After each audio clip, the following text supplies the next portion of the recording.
तो hello everyone, welcome to कौशलम। आज हम बात करने जा रहे हैं टीसीएस के बारे में, टैक्स कलेक्टेड एट सोर्स। अब ये टीसीएस क्या है? टीडीएस के बारे में आपने सुना होगा, बट टीसीएस अपने आप में फिर एक ऐसी चीज है जो गवर्नमेंट के टैक्स रेवेन्यू को बढ़ाने के लिए कि टैक्स की चोरी को कैसे बचाया जा सके। अब यहाँ पर जो टीसीएस है वो टीडीएस के जैसा ही है, लेकिन फर्क ये है कि टीडीएस का मतलब होता है टैक्स डिडक्टेड एट सोर्स और टीसीएस का मतलब होता है टैक्स कलेक्शन एट सोर्स। अब मेरी यहां तक की बात उन लोगों को समझ में नहीं आएगी जो टीडीएस के बारे में नहीं जानते। चलिए अब आपके लिए एक छोटा सा एग्जांपल ले लेते हैं चीजों को सिंप्लीफाई करने के लिए। ये है क्या, टीडीएस क्या है, टीसीएस क्या है? देखिए, गवर्नमेंट अपने टैक्स के रेवेन्यू को बचाने या बढ़ाने के लिए, मतलब कोई उसे चुरा ना सके, कोई टैक्स की चोरी ना करे, हर पर्सन जो टैक्स देने के लिए लायबल है वो मजबूरन टैक्स दे। गवर्नमेंट ने ऐसे कुछ प्रोविजंस बना दिए, उनमें से ही दो प्रोविजन है, टीडीएस और टीसीएस। अब एक्चुअली होता क्या है, एग्जांपल लेते हैं। एक है मिस्टर ए, एक है मिस्टर बी, एक है बायर, एक है सेलर। मिस्टर ए कुछ गुड्स बेचते हैं मिस्टर बी को, ए बेचते हैं बी को, तो पैसे किसको लेने हैं? ए को लेने हैं बी से। अब ए ने यहां पैसा कमाया है, अर्न किया है, सेल किया है, तो अर्निंग भी है। प्रॉफिट हुआ कि नहीं हुआ बात की बात है, बट गवर्नमेंट ये मानती है, टैक्स डिपार्टमेंट ये मानता है कि आपने कमाया है। बी जो है वो बायर है, जिसने वो 1000 रुपए का गुड्स मान लीजिए खरीदा है। अब गवर्नमेंट को ये डाउट है कि क्या पता ए अपनी इनकम पे टैक्स ना दे और बी जो है वो तो पेमेंट करेगा ही करेगा। इसलिए गवर्नमेंट ने बी के ऊपर ये लायबिलिटी दे दी कि जब आप ए को पेमेंट करोगे उस समय उसका टैक्स काट लेना और टैक्स काट के गवर्नमेंट को जमा करा देना। इसे कहते हैं TDS, tax deducted at source. मैंने जो एग्जांपल दिया जरूरी नहीं उसमें टीडीएस डिडक्ट होगा, नेचर ऑफ ट्रांजैक्शन पे डिपेंड करता है, अमाउंट पे डिपेंड करता है क्या टीडीएस डिडक्ट होगा। मैं सिर्फ एक मतलब समझा रहा हूं कि टीडीएस होता क्या है। इसी तरह गवर्नमेंट ने बी को भी नहीं छोड़ा। उन्होंने कहा बी जो बायर है वो परचेस कर रहा है, गुड्स खरीद रहा है, अपना उसका ट्रांजैक्शन हो रहा है, हालांकि उसकी कोई इनकम नहीं हो रही, लेकिन कहीं ना कहीं बी भी इस गुड्स को आगे जाके बेचता होगा, कभी ना कभी वो भी इनकम कमाएगा, उस पर भी टैक्स की लायबिलिटी आएगी। क्या वो टैक्स जमा कराएगा? पता नहीं, कल को बी गायब हो जाए, भाग जाए, देश छोड़ के भाग जाए, तो यहां पर बी को भी टैक्स के दायरे में लाना जरूरी है। गवर्नमेंट ने क्या करा? टीसीएस का कॉन्सेप्ट लिया है। टीसीएस का मतलब है टैक्स कलेक्टेड एट सोर्स, और यहां बी को तो लायबल बनाना है टैक्स देने के लिए, लेकिन जिम्मेदारी दे दी गई ए को, सेलर को, जो गुड्स को बेच रहा है। गवर्नमेंट कहती है सेलर को कि जब आप बी से पेमेंट कलेक्ट करोगे, 1000 रुपए कलेक्ट करोगे, उस समय आप बी से 1000 रुपए तो लोगे ही, साथ ही साथ टैक्स भी कलेक्ट करना है आपको उस ट्रांजैक्शन पर। रेट जो भी होगी अभी बात करेंगे हम, लेकिन उस पे एक रेट से आपको टैक्स भी कलेक्ट करना है। अब यहां बी को उस ट्रांजैक्शन पे टैक्स भी देना पड़ेगा। इसका मतलब कहीं ना कहीं गवर्नमेंट ने दोनों को टैक्स के दायरे में लेकर आ गए। हां, अब यह हो सकता है कि बाद में ईयर एंड पर, फाइनेंशियल ईयर खत्म होने के बाद आप ये कहते हैं हम तो टैक्स के दायरे में आते ही नहीं है, हमारी इतनी इनकम ही नहीं है। तो घबराइए नहीं, ये जो टैक्स आप लोगों ने दिया है, मींस बी ने भी दिया है परचेज के समय और ए ने डिडक्ट करवाया है अपने अमाउंट में से जो उसको मिलना चाहिए था सेल करने पर बी से, दोनों ने एक तरीके से टैक्स का पेमेंट किया है गवर्नमेंट को। तो वो कहते हैं, गवर्नमेंट कहती है कि आपने जो टैक्स हमें दिया है वो हम आपको वापस दे देंगे अगर आपकी कोई टैक्स लायबिलिटी नहीं बनती है, बट इसके लिए आपको इनकम टैक्स रिटर्न फाइल करनी होगी। तो यह है टीडीएस और टीसीएस का कॉन्सेप्ट। चलिए तो बात कर लेते हैं टीसीएस की। हमारा टॉपिक जो आज का है वो टीसीएस है, टीडीएस नहीं है, बट दोनों को या दोनों के फर्क को समझाने के लिए या टीसीएस का कॉन्सेप्ट क्यों आया उसको समझाने के लिए ये एग्जांपल मैंने आपको दिया है। चलिए बात करते हैं टीसीएस क्या है। Tax collected at source is the tax collected by seller from the buyer on sale so that it can be deposited with the tax authorities। इसका मतलब है जो टीसीएस है वो टैक्स कलेक्टेड बाय सेलर है, जो किससे लेगा? बायर से। मतलब सेलर जिसने बायर को कोई गुड्स सर्विस, हालांकि सर्विस पे टीडीएस नहीं है, गुड्स पर है, गुड्स जो सेल किया है उस बायर से वो सेलर यहां लाइबल है टैक्स कलेक्ट करके टैक्स अथॉरिटीज को जमा कराने के लिए। इनकम टैक्स का सेक्शन 206C में इस टीसीएस के ऊपर जो रूल्स हैं, जो प्रोविजंस हैं, वो गवर्न होते हैं। यहां जो पर्सन जिसे टीसीएस कलेक्ट करना है और गवर्नमेंट को जमा कराना है, उसे टीसीएस नंबर लेना जरूरी है टैक्स अथॉरिटीज से। चलिए टीडीएस और टीसीएस के एग्जाम्पल को या डिफरेंस को हम एक एग्जाम्पल से और समझ लेते हैं। चलिए पहले समझते हैं टीडीएस का एग्जाम्पल। जैसे सपोज करिए डेल्फा नाम की कंपनी है, 40,000 रुपए का किराया देती है हर महीने का, जहां उसका ऑफिस चलता है। तो साल भर का किराया हो गया 4,80,000, मीन्स 40,000 मल्टीप्लाई बाय 12। अब क्योंकि जो किराए का अमाउंट है, रेंट का अमाउंट है, वो 2,40,000 से ज्यादा है, जो कि टीडीएस की थ्रेशोल्ड लिमिट है रेंट के ऊपर, वो थ्रेशोल्ड लिमिट से ज्यादा अमाउंट हो रहा है। तो यहां पर जो कंपनी है डेल्फा लिमिटेड, जो पेमेंट करेगी किराए का उस लैंडलॉर्ड को जिसका वो प्रीमाइसेस यूज कर रही है, यहां पर कंपनी टीडीएस डिडक्ट करके पेमेंट करेगी। मींस जो पेयर है, जो पेमेंट करने वाला है, वो टैक्स काट कर आगे ओनर को पैसे देगा। अब टैक्स कितना होगा? सपोज टैक्स के रेट टीडीएस ऑन रेंट 10% है in case of land and building, तो वहां पर 4,000 पर मंथ का टीडीएस डिडक्ट करके 36,000 पर मंथ का रेंट आप पे करोगे।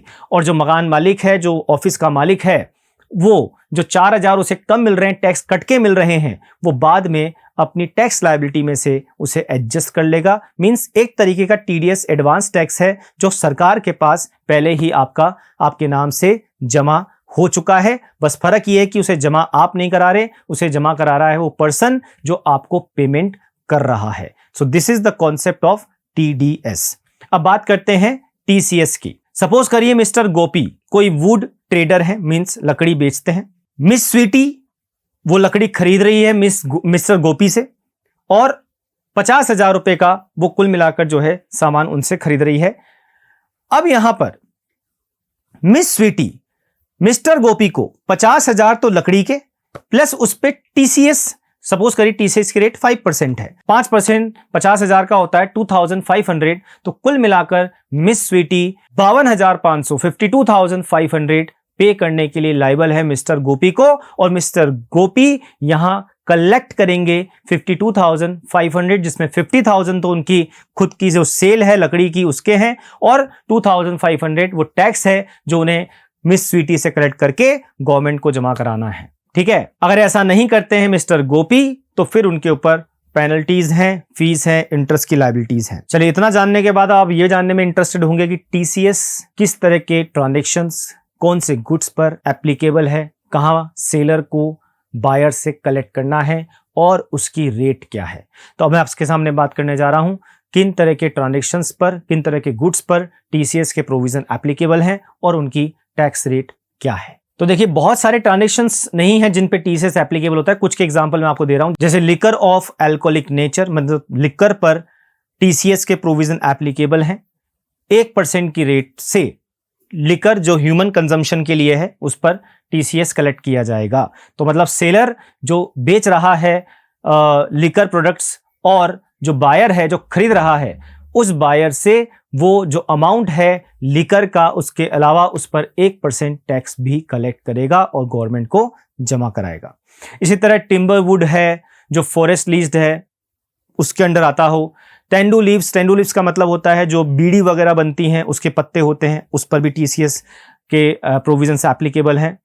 इसी तरह कोई और टिम्बर वुड हो या फॉरेस्ट प्रोड्यूस हो, स्क्रैप हो, मिनरल्स लाइक लिग्नाइट, कोल, आयरन और एक्सेट्रा। इसी तरह अगर आपने कोई मोटर व्हीकल जैसे लाइक कार वगैरह परचेज करी है जिसका अमाउंट 10 लाख से ज्यादा है, तो कार कंपनी जो आपको कार बेच रही है, अगर वो कार 10 लाख से ज्यादा है तो वो आपसे टैक्स कलेक्ट करेंगे 1% की रेट से। इसका मतलब अगर आप 10 लाख से ऊपर की कार खरीद रहे हैं तो आपको 1% टीसीएस भी देना होगा। इसी तरह parking lot, toll plaza, mining and quarrying, यहां पर भी 2% का टीसीएस का प्रोविजन है। इसी तरह जहां आपका टर्नओवर 10 करोड़ से ज्यादा है और आप किसी सेल कंसीडरेशन में 50 लाख से ज्यादा का अमाउंट कलेक्ट कर रहे हैं, तो वहां सेलर बायर से टीसीएस कलेक्ट करेगा। इट डजंट मैटर कि गुड्स कैसा भी हो, चाहे वो टेंडू लीव्स हो, चाहे वो फॉरेस्ट प्रोडक्ट्स हो, मतलब यहां नेचर ऑफ गुड्स कुछ भी हो सकता है। कंडीशन ये है कि आपका टर्नओवर 10 करोड़ से ज्यादा होना चाहिए और उस ट्रांजैक्शन जिसकी हम बात कर रहे हैं जिस पे टीसीएस एप्लीकेबल होगा, उसमें जो सेल कंसीडरेशन है, मींस जो गुड्स आप बेच रहे हो बायर को, वो 50 लाख रुपए से ज्यादा का है, तो वहां पर भी टीसीएस के प्रोविजंस एप्लीकेबल हैं। मींस वहां पर सेलर बायर से 0.1% की रेट से टीसीएस कलेक्ट करेगा as per section 206C sub section 1H और IH। इसके बाद बात करें, अगर मान लीजिए बायर के पास पैन कार्ड नहीं है तो उस केस में ये रेट 0.1% की जगह 1% हो जाएगी। चलिए बात करते हैं किस तरह के सेलर्स जो हैं जिन पर टीसीएस एप्लीकेबल है, मींस जो टीसीएस कलेक्ट करने के लिए लायबल हैं। इनके अलावा कोई और सेलर टीसीएस कलेक्ट करने के लिए लायबल नहीं है। तो मैं आपको बता दूं कौन कौन टैक्स कलेक्टेड एट सोर्स के अंदर कवर्ड होगा और टैक्स कलेक्ट करे। तो central government, state government, local authority, statutory corporations और authority, company registered under companies act, partnership firm, cooperative society and any person or HUF who is subject to an audit of accounts under the Income Tax Act for a particular financial year। तो ये सभी लोग TCS collect करने के लिए, tax collect करने के लिए क्लासिफाइड ऑर्गेनाइजेशंस और लोग या पर्सन हैं जो टैक्स कलेक्ट कर सकते हैं। इनके अलावा कोई और सेलर यहां पर टैक्स कलेक्ट नहीं कर सकती। जैसे यहां पे हमने किसी इंडिविजुअल का नाम नहीं लिया, तो इंडिविजुअल कलेक्ट नहीं कर सकता जब तक कि उसके बुक्स ऑफ अकाउंट्स ऑडिट के लिए लायबल नहीं है। तो चलिए बात करते हैं टीसीएस किन से कलेक्ट नहीं किया जाएगा। मींस अगर ये पर्सन, ये ऑर्गेनाइजेशन बायर हैं, चाहे किसी भी तरह का यहां गुड्स हो जो उस पर टीसीएस एप्लीकेबल होता भी हो, लेकिन उनसे टीसीएस कलेक्ट नहीं किया जाएगा। तो public sector company, central government, state government, embassy of high commission, consulate and other trade representation of foreign nation, clubs such as sports clubs, social clubs, इन पर टीसीएस अगर ये एज अ बायर हैं तो इनसे टीसीएस कभी collect नहीं किया जाएगा। मतलब इन्हें एग्जेम्प्ट कर रखा है टीसीएस के प्रोविजन से। अब अगला क्वेश्चन है टीसीएस कब कलेक्ट किया जाएगा। तो इसके लिए हमारे पास दो सिचुएशंस हैं। तो टीसीएस आप कब कलेक्ट करेंगे बायर से? जब आप डेबिट कर रहे हैं money payable by the buyer, means आप अपनी बुक्स ऑफ अकाउंट्स में बायर को अपना डेटर बना रहे हैं, उसे डेबिट कर रहे हैं, उसकी एंट्री रिकॉर्ड कर रहे हैं, तब आप कलेक्ट करेंगे। या फिर अगर आपको बायर से पैसा मिल चुका है उस केस में भी आप उस समय टीसीएस कलेक्ट कर लेंगे। मोटर व्हीकल की सेल की केस में टीसीएस कलेक्ट होगा जब आपको मोटर व्हीकल की सेल का मनी कंसीडरेशन रिसीव्ड हो जाएगा बायर से। चलिए बात करते हैं टीसीएस की कैलकुलेशन कैसे होती है। तो एक एग्जांपल से हम समझते हैं टीसीएस कैसे कैलकुलेट होता है। तो सपोज एक बायर ने शोरूम से कार खरीदी जो कि 11 लाख रुपए की है। तो इस केस में जो कार शोरूम है वो 1% टीसीएस कलेक्ट करेगा और गवर्नमेंट को जमा कराएगा। इसका मतलब बायर को यहां पर 11,11,000 देने होंगे, जिसमें 11 लाख कार के होंगे और 11,000 टीसीएस के होंगे, और जो कार सेलिंग कंपनी है उससे ये टैक्स कलेक्ट करके गवर्नमेंट को जमा कराना है। चलिए बात करते हैं टीसीएस गवर्नमेंट को कब जमा कराना होगा और क्या इसके लिए रिटर्न्स फाइल करनी होंगी जो सेलर है उसे। तो इसकी बात हम कर लेते हैं। टीडीएस की तरह टीसीएस की भी रिटर्न्स फाइल होंगी और उसका पेमेंट गवर्नमेंट को एक प्रिस्क्राइब डेट पर किया जाएगा। तो जितना आपने टैक्स कलेक्टेड एट सोर्स आपने कलेक्ट किया है वो आपको सेम डे, मतलब कलेक्शन के सेम डे ही गवर्नमेंट को जमा कराना होगा। अपने पास वो पैसा आपको नहीं रखना है। ये पैसा आपको चालान 281 में, जो जैसे आप टीडीएस जमा कराते हो वैसे ही आपको टीसीएस का चालान जमा कराना है 281 में। आप हमारा इसके लिए अलग से एक वीडियो है टीडीएस डिपॉजिट का, टैक्स डिपॉजिट का, वो आप देख सकते हैं कैसे टैक्स जो है डिपॉजिट होता है, कैसे टीडीएस डिपॉजिट होता है।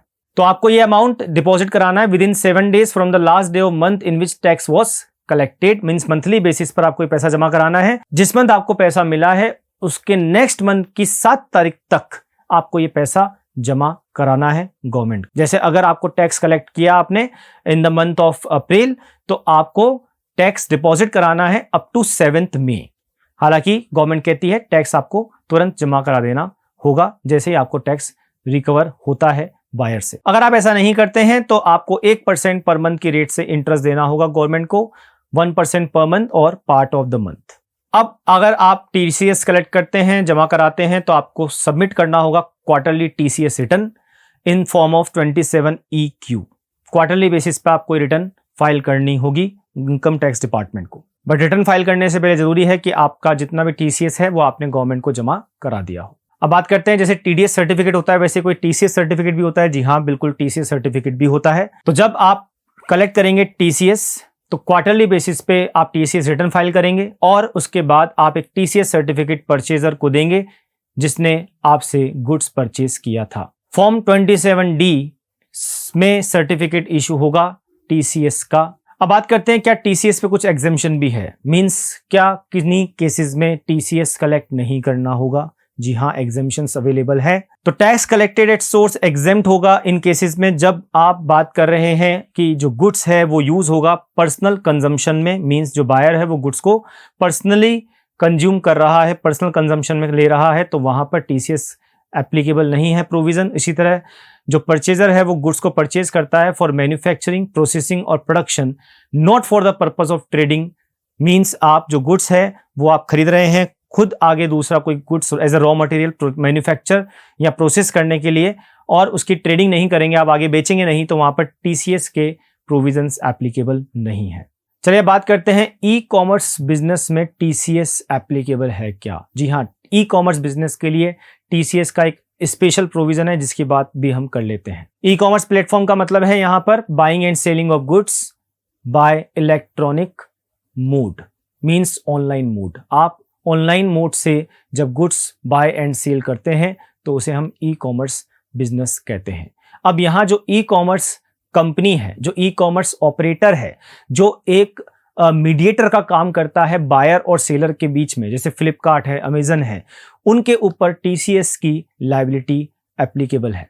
तो एनी डीलर ट्रेडर जो गुड्स बेच रहे हैं ऑनलाइन ई कॉमर्स प्लेटफॉर्म के थ्रू, वहां पर जो ई कॉमर्स ऑपरेटर है, मींस जो प्लेटफॉर्म प्रोवाइड करा रहा है, वो उन लोगों को पेमेंट करते समय TCS भी वहां पर उनसे कलेक्ट करेगा और गवर्नमेंट को जमा कराएगा। एग्जाम्पल के तौर पर मिस्टर राजेश एक सेलर हैं और क्लोथ्स बेचते हैं online Flipkart e commerce operator के थ्रू, और उन्हें 10,000 के ऑर्डर मिलते हैं, मींस जो बायर हैं, कस्टमर हैं, उन्होंने 10,000 का ऑर्डर लगाया है फ्लिपकार्ट में।